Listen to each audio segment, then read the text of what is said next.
What if refusing a single mark could cost you everything you own, everyone you love, and ultimately, your life? The entire world has adopted a new system. One mark, one identity. One way to access food, shelter, medicine, and survival. Everyone around you is taking it. Your family, your friends, your neighbors. It's being called the solution, the only way forward, the path to peace and security, but deep in your spirit, you know the truth. This isn't just technology.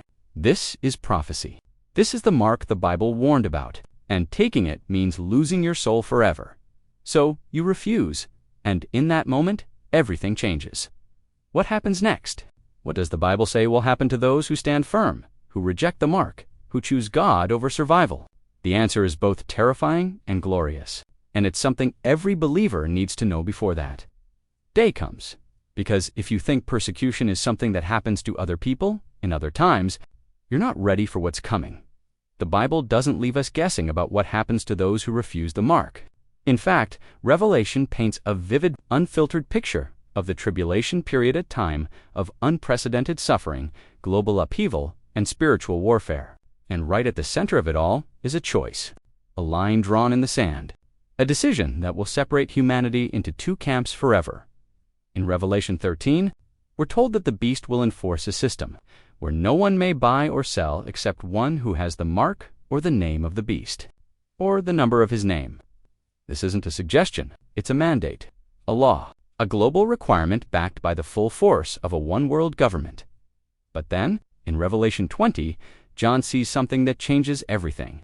He sees the souls of those who had been beheaded because of their testimony about Jesus, and because of the Word of God, they had not worshipped the beast or its image, and had not received its mark on their foreheads or their hands. They came to life and reigned with Christ 1,000 years, beheaded, martyred, killed for their faith.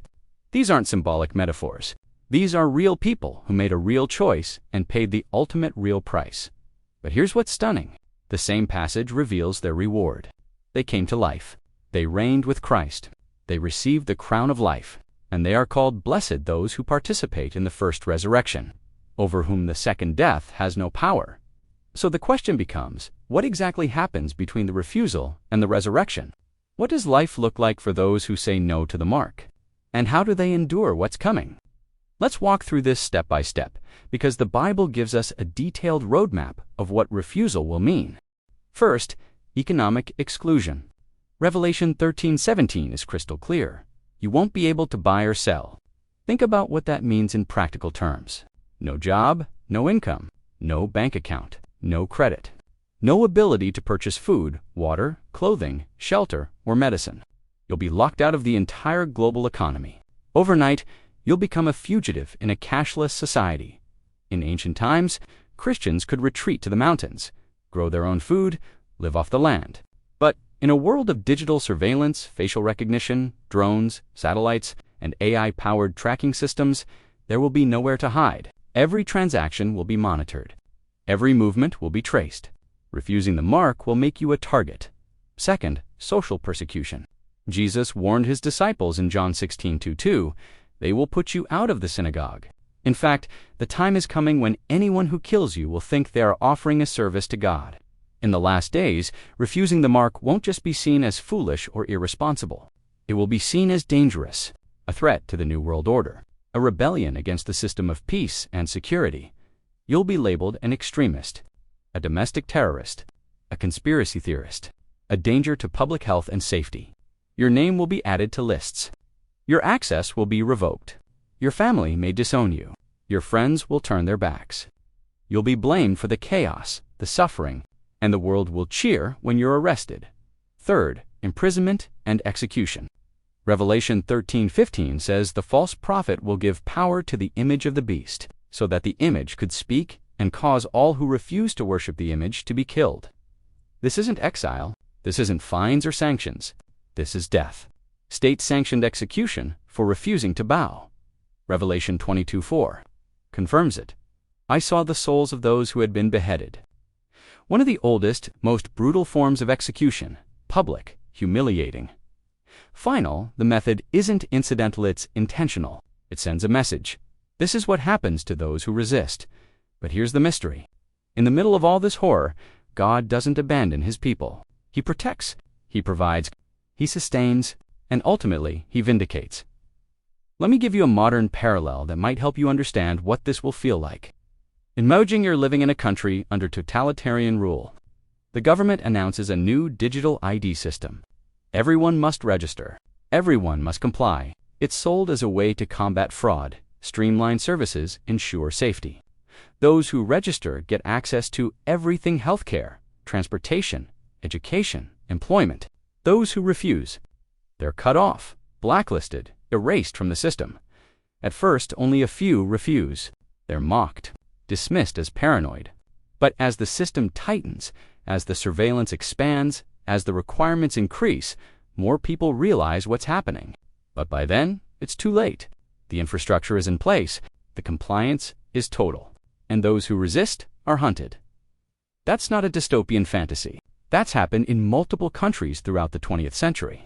Nazi Germany, Soviet Russia, Communist China, North Korea. The technology changes, but the pattern is the same. Centralized power, total control, forced compliance, and brutal punishment for dissenters. Now imagine that same system, but global. Not just one nation, but every nation. Not just one government, but a unified world authority. Not just political control, but spiritual deception. A leader who performs miracles. A system that promises peace. A mark that seems like the only rational choice. That's the world Revelation describes.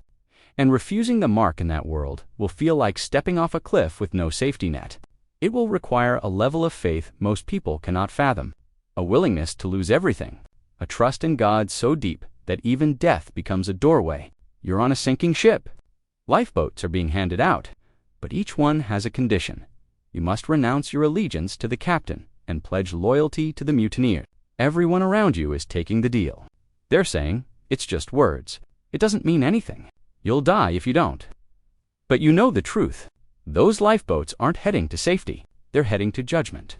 So you refuse, and you stay on the ship, trusting that the true captain will come for you even if it means going down with the vessel.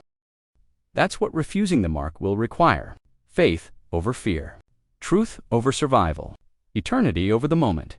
But here's where the tension becomes almost unbearable, because the Bible reveals something most people overlook.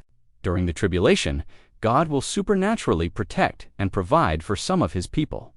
In Revelation 12, we see a woman often interpreted as Israel, or the faithful remnant, fleeing into the wilderness, where she is taken care of for 1,260 days. God prepares a place for her. He sustains her. He hides her from the dragon. In Matthew 24, Jesus warns believers in Judea to flee to the mountains when they see the abomination of desolation. He's giving them an escape route, a way out, a place of refuge. And in Revelation 7, before the Great Tribulation begins, an angel seals 144,000 servants of God on their foreheads. They are marked for protection. They are set apart. They survive the plagues, the judgments, the chaos. So here's the tension. Some will be hidden. Some will be provided for. Some will be supernaturally protected, but others will be martyred. Others will face imprisonment, torture, and death. Why the difference? The Bible doesn't give us a complete answer, but what it does tell us is this. Whether you're hidden or martyred, you win, because both groups, those who are protected and those who are killed, both inherit the kingdom, both reign with Christ, both receive the crown. But in the moment, when you're starving, when you're being hunted, when your children are crying for food, and the mark is being offered as the solution, how will you choose? When the knife is at your neck, and all you have to do is speak 3 words of denial to save yourself, what will you do? That's the test. That's the refining fire. That's the moment when faith becomes more than a belief, becomes a declaration written in blood. So here's the stunning truth. What happens if you refuse the mark of the beast? You lose everything the world values, but you gain everything that matters.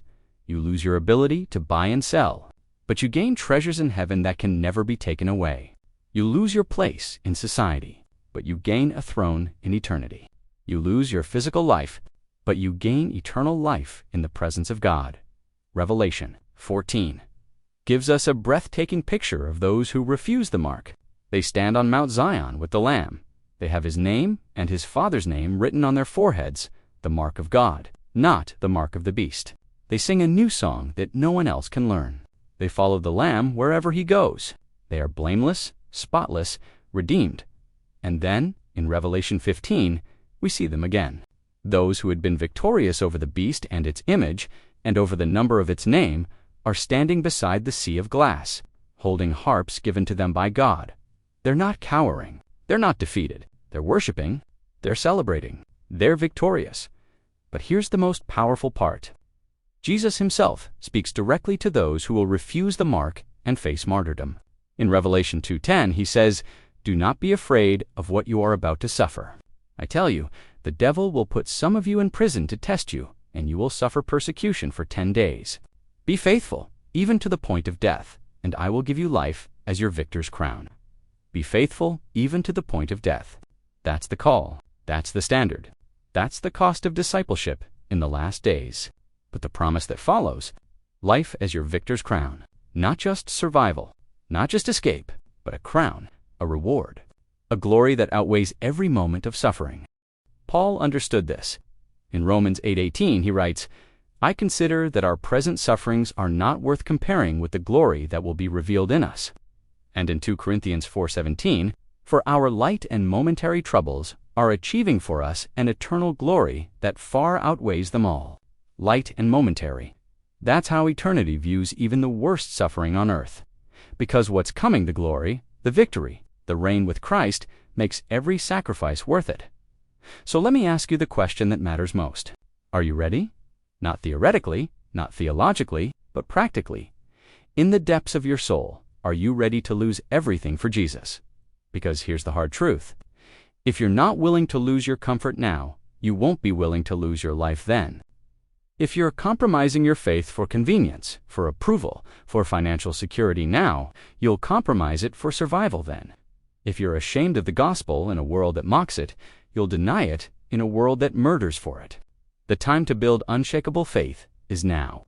Not when the mark is being enforced, not when you're standing in line at the execution block. Now, today, in the small choices. In the daily surrender, in the quiet moments where you choose God over comfort, truth over popularity, obedience over ease. Jesus said in Luke 14:33, "Those of you who do not give up everything you have cannot be my disciples."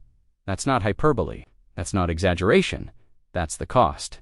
And in the last days, that cost will be demanded in full. But here's the beautiful paradox. The more you surrender now, the easier it will be then. The more you die to yourself now, the less terrifying physical death will be then. The more you treasure Christ above all things now, the more natural it will be to refuse the mark then, because you'll know, deep in your bones, that nothing in this world, no comfort, no security, no relationship, no possession, is worth losing your soul. You'll know that momentary suffering is nothing compared to eternal glory. You'll know that the worst thing they can do is kill your body, but they can never touch your soul. And when that moment comes, when the choice is placed before you, you won't hesitate. You won't waver. You'll stand firm, look your executioner in the eye, and say with unwavering conviction, "I belong to Jesus." Do what you will. Refusing the mark of the beast will cost you everything in this world, but it will gain you everything in the next. You'll be excluded, persecuted, hunted, imprisoned, and for many, martyred. But you'll also be sealed, protected, sustained, victorious, and ultimately glorified. The Bible doesn't hide the cost, but it also doesn't hide the reward. Those who refuse the mark, who remain faithful, who endure to the end, they will reign with Christ for 1,000 years. They will inherit the kingdom. They will be called blessed, and the second death will have no power over them.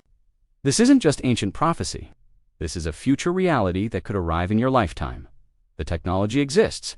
The systems are being built. The stage is being set. And the choice is coming. Not someday, not eventually, soon. But here's the hope that should flood your soul. You don't have to face that moment alone. God will be with you. His Spirit will strengthen you. His grace will sustain you, and His promise will carry you through. Never will I leave you. Never will I forsake you. So stand firm. Build your faith. Treasure Christ above all. And when the moment comes, when the mark is offered and the world is watching, may you have the courage to say no. Because on the other side of that no is a yes that echoes through eternity. Yes to Jesus, yes to the kingdom, yes to the crown that awaits those who are faithful unto death.